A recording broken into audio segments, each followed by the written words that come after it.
세상을 살아가다 보면 나랑 다른 좋아 보이는 것들이 탐날 때가 있습니다. 나는 갖지 못한 것들을 저 사람은 갖고 있네 하면서 부러워하기도 하고, 다른 사람이 가진 무언가를 나도 갖고 싶어서 욕심을 내보기도 하죠. 근데 말이죠, 여러분들. 잘 생각해보면 다른 사람이 갖지 못한 무언가를 제가 갖고 있는 경우도 많아요. 다른 거를 부러워하기보다 내가 가지고 있는 것들의 소중함을 먼저 생각해보는 하루를 지내보는 게 어떨까요? 사람들은 생각보다 살아가는 모습이 다들 비슷합니다.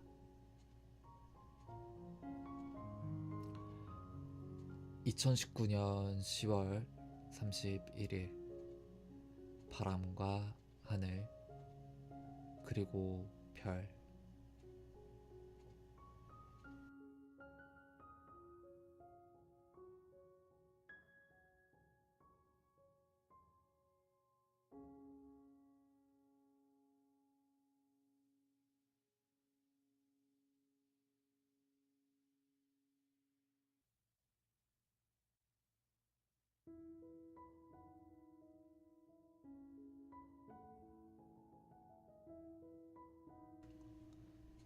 덕혜님 어서오세요. 안녕하세요. 제가 먼저 왔네요. 그러게요. 다른 분들은 안 들어오시는구만. 다들 지각쟁이야.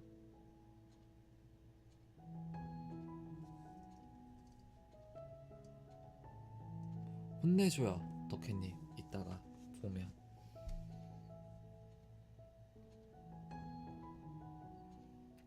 다들 애정이 식었어.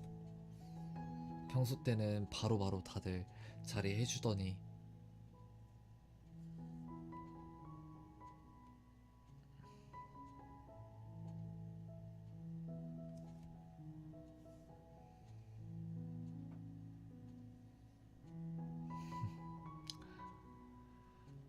덕혜님은 언제까지 학교 가죠? 졸업식이 언제라고 했었죠? 때찌할까요? 냅두세요. 이제 영상도 올라가고 하니까 편해지셔야죠, 더. 저도 바쁘면 본방송, 생방송 진행 못할 때도 있잖아요. 그러니까 저도 약속 잘 못 지키는데 괜찮습니다. 덕혜님은 계약이 언제예요? 계약이래. 졸업식이 8일날. 얼마 안 남았네요, 덕혜님. 학교 나갈 날이.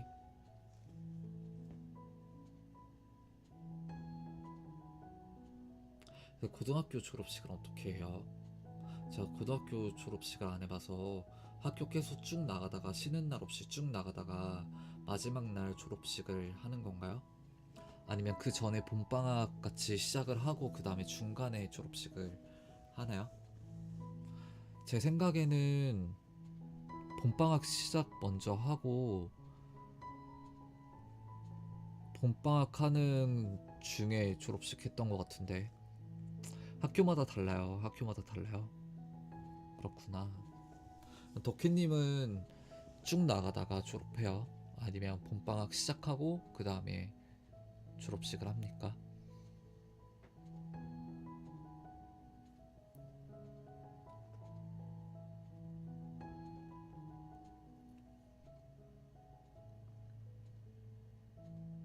저희는 학교 가다가 금요일날 졸업. 아, 그래요? 학교 가다가 졸업하시는구나, 덕혜님은.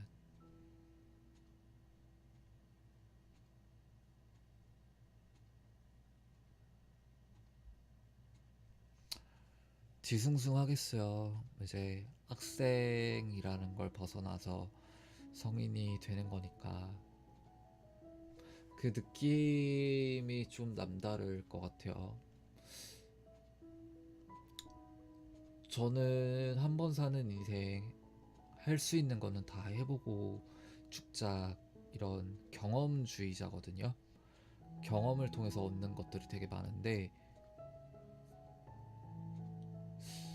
고등학교를 자퇴를 하고 고등학교를 졸업식을 못 해본 게 조금 아쉽기는 해요.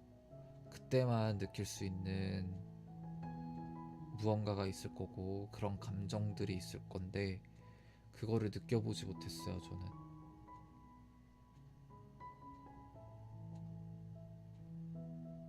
그게 이젠 되돌릴 수도 없고 다시 느껴보고 싶다고 해서 느껴볼 수 있는 것들도 아니어서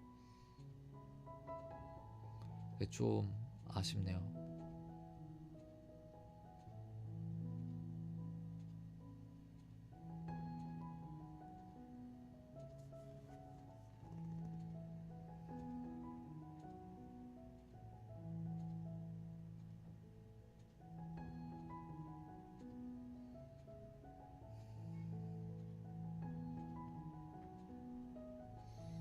그래도 지금 잘 살아가고 있으니까 괜찮아요.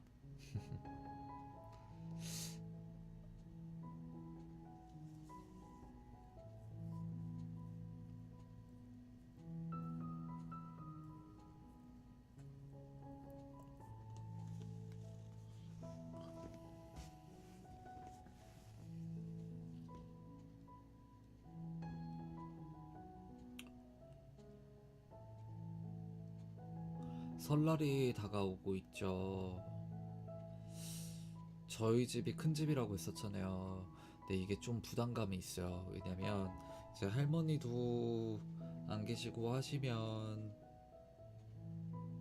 그 전에는 저희들끼리 놀러 가는 것도 솔직히 할머니가 거동이 안 되시니까 할머니를 모시고 어딘가 놀러 간다는 것 자체가 되게 부담스러웠거든요. 그리고 저희끼리 가는 것도 죄송스러워서 가게 되더라도 어쩔 수 없이 가게 되더라도 눈치를 보는 경우도 있었고 잘 안 가게 됐어요. 다 같이는. 그리고 외가 사람들하고는 워낙에 좀 사이도 좋고 저희 아빠하고도 다들 사이좋게 지내고 다들 진짜 웃고 떠들고 지내서 외가 사람들은 진짜 좀 친목이 되게 잘 되거든요. 그래서 어릴 때부터 여름 때나 이럴 때 다 같이 진짜 떼거지로 놀러 가는 경우도 있고 바닷가나 이런 데로 그런 경우도 있었는데 그럴 때는 이제 할머니까지 모시고 갈 순 없잖아요. 사돈댁이니까 불편하실 거잖아. 그래서 못 가시는 경우도 있고 혼자 집에 계신 경우도 있고 그랬었는데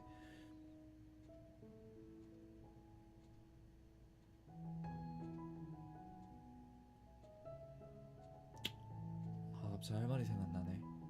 이 얘기하려고 했던 거 아닌데 할머니 얘기하려고 했던 거 아닌데 어쨌든 근데 아유 할머니 생각나네. 어쨌든 그래서 여행을 못 가는 경우가 많았는데 이제 할머니도 이제 안 계시고 하니까 이제 가족끼리 다른 시간 맞추기가 힘드니까 다른 집들처럼 명절 때라도 가보고 싶고 그런 경우가 있는데 큰 집이다 보니까 손님을 기다려야 되잖아요. 그러니까 어느 누구가 언제 올지 모르니까 그래서 그런 계획을 잡지를 못해요.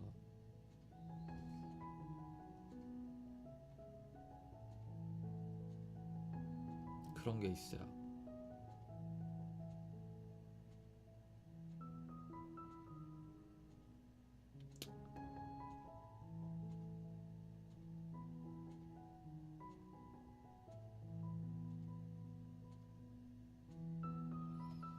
아이씨, 할머니 생각 자꾸 나네.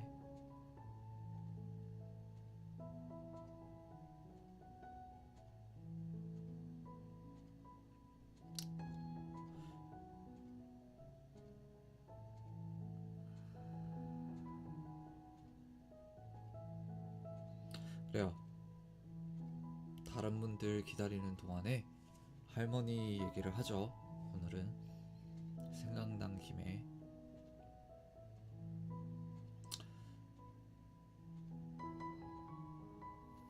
저는 거의 평생을 할머니랑 같이 살았잖아요. 진짜 평생을 같이 살았죠.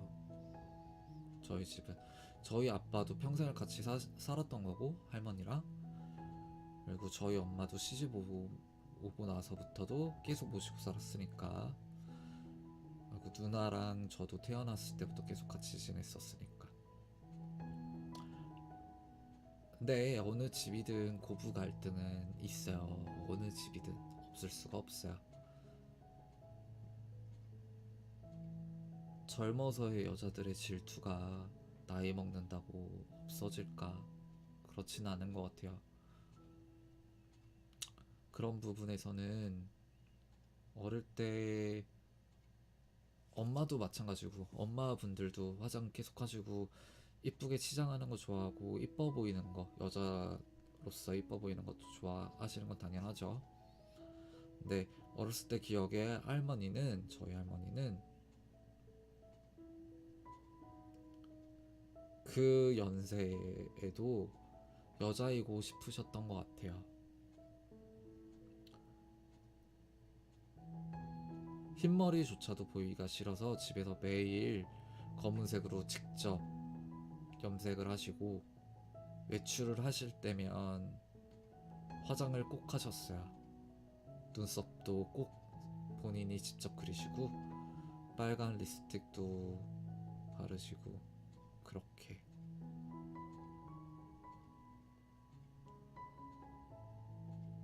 욕심도 되게 많으시고 성질도 있으신 분이셔서 젊어서부터 고생을 되게 많이 하신 분이고, 이제 저희 할아버지한테 시집 오셔서도 고생을 되게 많이 하셔서 그런지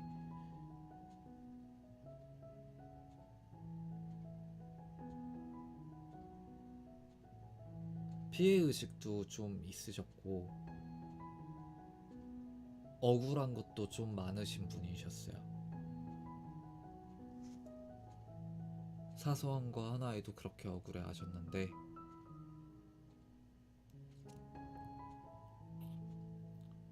그냥 솔직히 어릴 때는 싫었어요. 왜냐면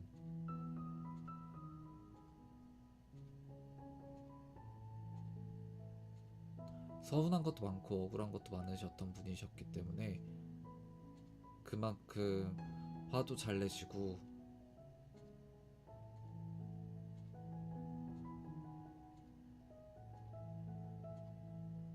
자, 본인의 억울함이 풀리기 위해서 거짓말도 하시는 분이셨거든요. 본인의 그런 마음이 풀리기 위해서 다른 사람들한테 거짓말해서까지 쟤네가 나빴던 거야 라고 하시는 경우도 되게 많았거든요.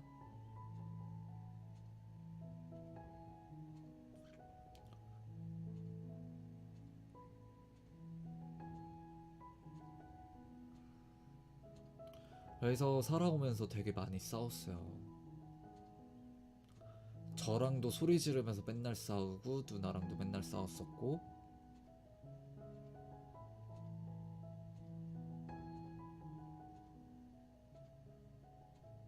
저희 엄마랑도 그랬고 저희 아빠랑도 그랬고.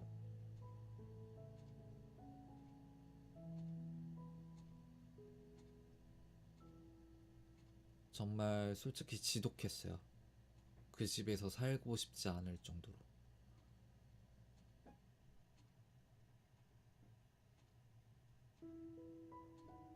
할머니가 조용한 날에는 아빠랑 저랑 트러블이 나거나 엄마랑 아빠랑 트러블이 나거나, 그러니까 그 좁은 집에서 다섯 식구가 온전하게 방을 다 갖고 있는 것도 아니고 진짜 옛날 주택, 방도 사실상 두 개예요, 두 개.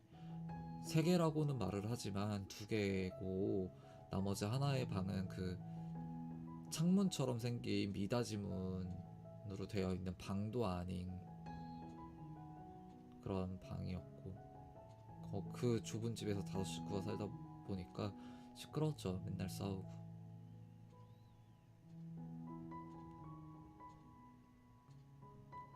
그 집에서 살고 있을 때는 저는 제가 지옥 같았기 때문에 다른 가족들의 마음을 헤아릴 수가 없었거든요. 근데 나와서 혼자 살고 마음의 평안을 좀 찾고 편안한 생활을 하고 나서부터 가족들을 생각해 봤을 때 정말 다들 지옥 같았구나, 지옥 같은 삶을 살았겠구나 라는 생각이 들더라고요. 할머니도 아빠도 엄마도 누나도.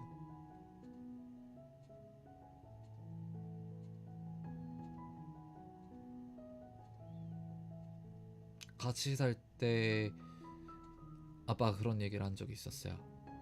술 먹고 들어와서 집에 들어오기가 싫다, 집에 들어오기가 싫다고 막.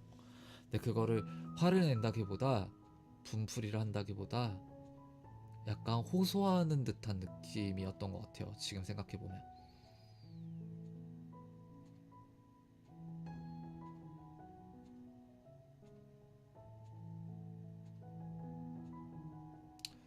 얼마나 싫겠어요. 맨날 밖에 나가서 새벽같이 나가서 하루 종일 일하고, 엄마도 마찬가지고. 일단 아빠 얘기를 하자면 새벽같이 나가서 하루 종일 돈을 벌고 들어왔는데 집에 들어오면 반겨주는 사람 아무도 없고, 좀 몇 시간 지나고 나면 소리 지르고 싸우고. 지옥 같겠죠.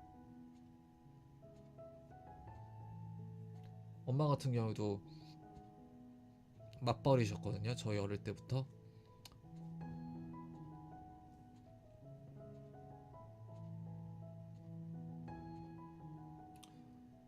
아침 일찍 나가서 하루 종일 일하고 들어와서 집에 들어오면 집안일 혼자 다 해야 되고 밥도 다 차려줘야 되고.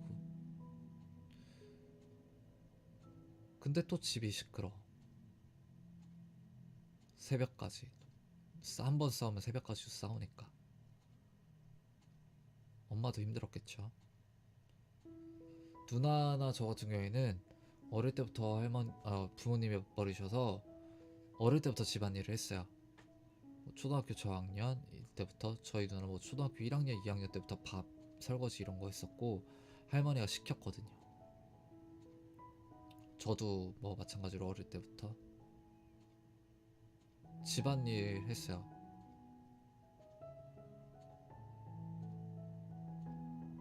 그렇게 평생을 살았죠.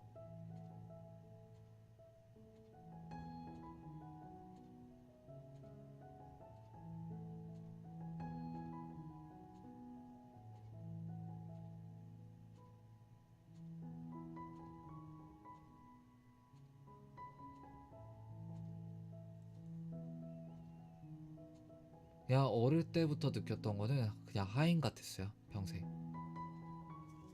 그냥 저희가 느끼기엔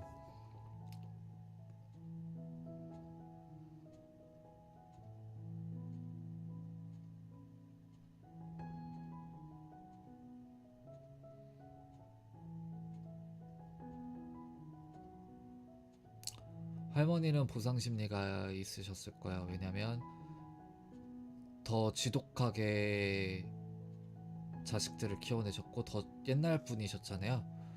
더 지독한 시집살이를 하셨어요. 그러니 이제 나도 며느리를 받고 애들 다 키워냈으니 나도 이젠 편히 쉬고 싶다라는 생각을 얼마나 했을까요. 근데 여력이 안 되잖아요. 집안 살림만 할 수 있는 상황이 아니었거든요.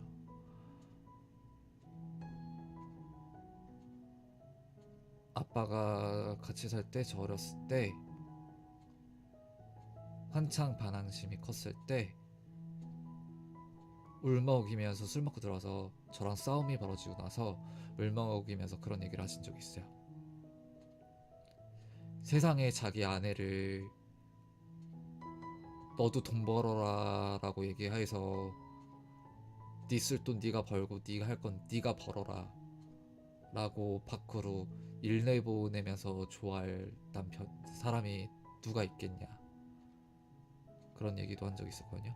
그러니까 혼자 벌어서 살기에는 다섯 식구가 먹고 살 만큼 벌 수가 없었기 때문에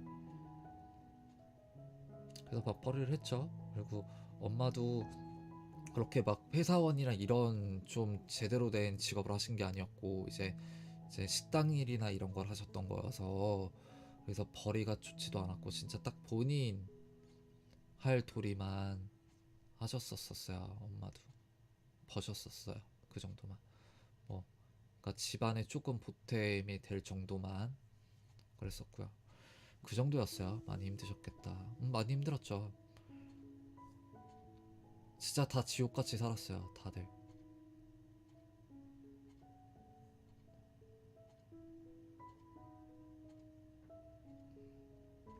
어쨌든 할머니 얘기하다가 집안 얘기까지 나왔는데 그렇게 지독하게 살아왔는데도 생각이 나요. 평생 아, 평생 같이 살았던 가족이었기 때문에 그냥 다른 사람들하고는 좀 달라요. 같이 살았던 평생을 같이 살았던 가족은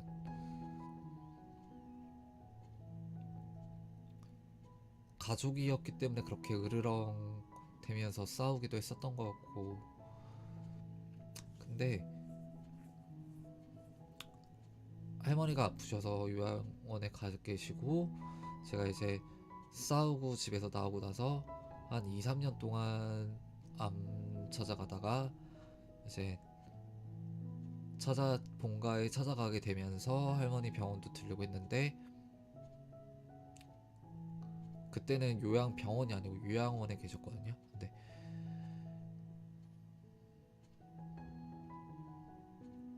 노인네가 그렇게 기뻐하면서 끌어안고 막 얼굴 비비고 하는데 되게 미안하더라고요. 그때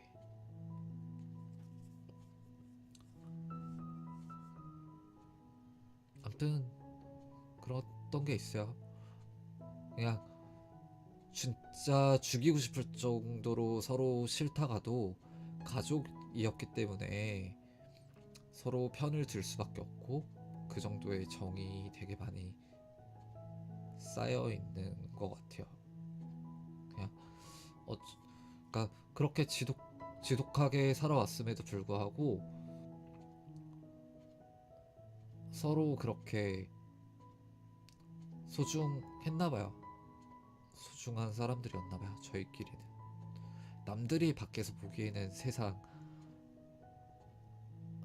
이상한 사람들로 보였겠죠. 맨날 싸우고 맨날 윽박지르고 맨날 그렇게 막 치고받고 싸우고 맨날 그랬으니까. 근데 지옥 같은 삶이기도 했지만 지나고 보면 좋은 점도 많았어요. 좋은 점도 많았어요. 여기 노인네가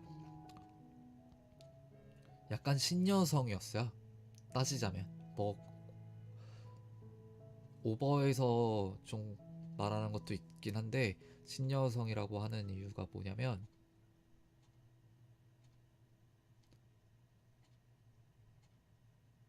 쉬지 않아요.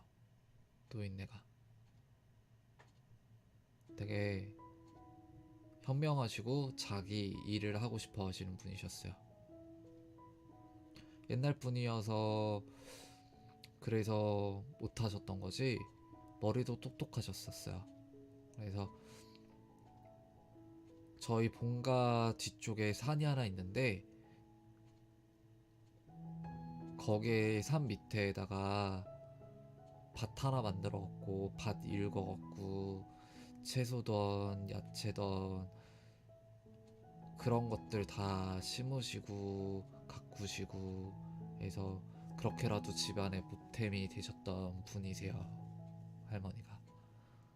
그래서 여름이면 옥수수 안 사 먹어도 맛있는 옥수수를 직접 키운 맛있는 옥수수를 먹을 수 있었고, 김치를 만들어야 되면 배추를 얻을 수 있었고, 상추도 마찬가지고 갖가지 채소, 감자, 고구마도 저희 밭에서 갖고 올 수 있었고 그랬었죠. 근데 할머니가 늙으면서 더 이상 밭을 일굴 수 없고, 그러니까 물론 엄마도 같이 틈틈이 그 밭 가꾸는 거 돕고, 저도 어렸을 때 따라가서 막 같이 캐고 누나도 같이 하고 막 그런긴 했었는데, 주로 할머니가 많이 하셨고, 그러면서 점점 힘드셔갖고 못하시게 됐을 때는 박스를 주우러 다니셨어요. 용돈도 그렇게 드리고 막 하는데도 박스를 주우러 다니셨어. 하지 말라고 해도 안 해요. 말을 안 들어. 그러다가 다쳐갖고 차에 치일 뻔한 적도 있고 막 이래갖고, 동네에서 오래 살다 보니까 소식이 들리잖아요. 그럼 저녁에 늦게 들어와. 그러면 하지 말라니까 왜 그런 거 하냐면서 막 소리 지르면서 뭐라고 하죠. 위험하니까 하지 마라. 근데도 말 안 들어. 또 있네. 몰래 나가요. 그래서 또 주워 갖고 와. 그래서 그거 팔아서 그 몇천 원, 몇만 원 이렇게 버는 게 좋으셨나 봐요.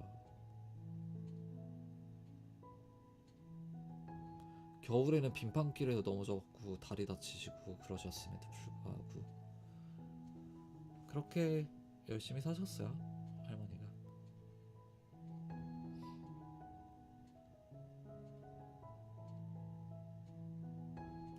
동네에서 아유 밖에 나가서도 얼마나 많이 싸고 돌아다니는지. 방학 때나 이제 집에 있을 때 밖에서 막 시끄러워요. 그럼 싸우고 있어, 동네 사람들. 그럼 쫓아나가서, 저 진짜 위아래 없었거든요, 어릴 때부터. 제가 싸가지 없었다고 했잖아요. 진짜 쫓아나가서 진짜 저보다 한참 많은 어르신들한테 욕지거리 해가면서 막 싸우고서 데리고 들어오기도 하고.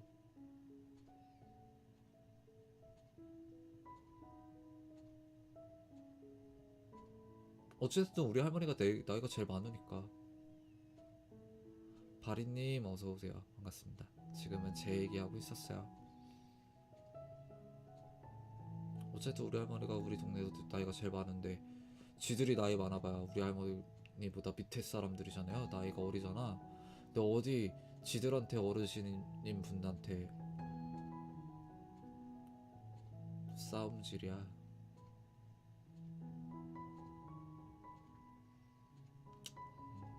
아무튼 그런 것들이 있네요.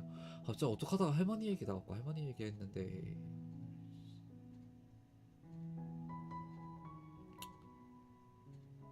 아무튼 할머니 생각이 갑자기 났어요. 씨, 또 있네.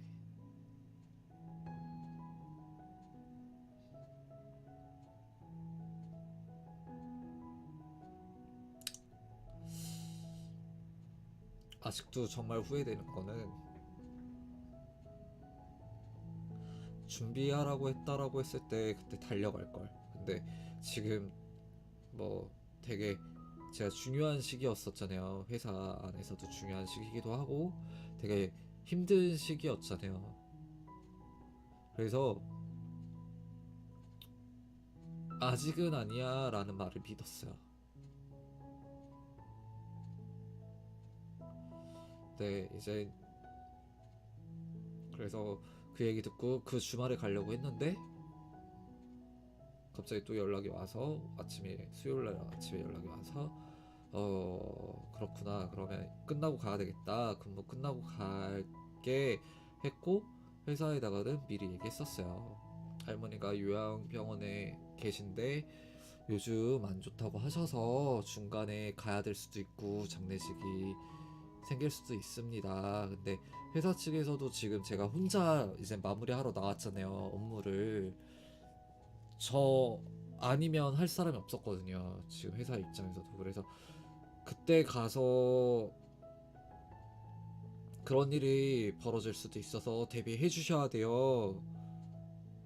그리고 제가 큰 집이라서 만약에 그런 일이 발생했을 때 장례를 치르게 됐을 때 좀 오랜 시간 비워야 됩니다. 그럴 때 대비해 주셔야 돼요. 지금은 아니다. 지금은 아니라고 했다.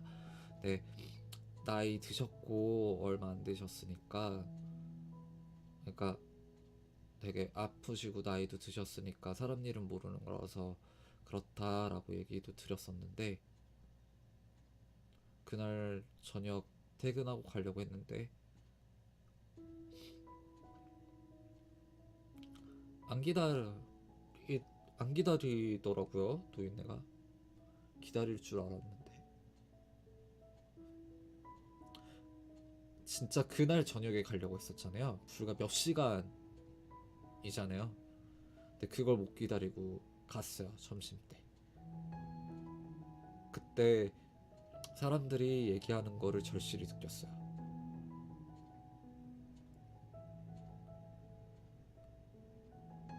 시간이 얼마 남지 않았다. 몰랐어요. 그때까지는. 그 몇 시간 차이로 얼굴도 못 보고 갈 줄 누가 알았겠어요.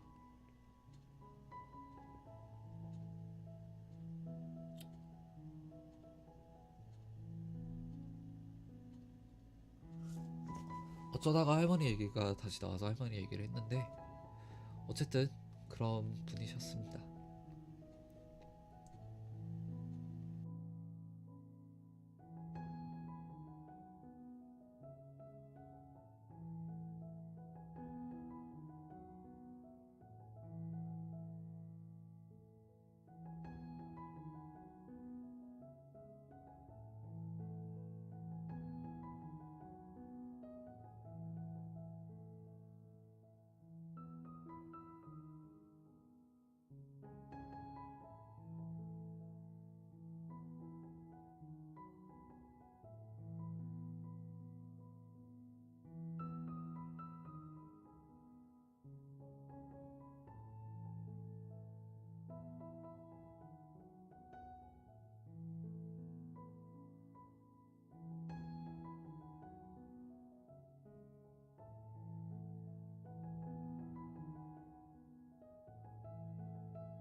바리님 오셨으니 전 자러 갈게요. 학교 가야 돼서. 다음에 봐요.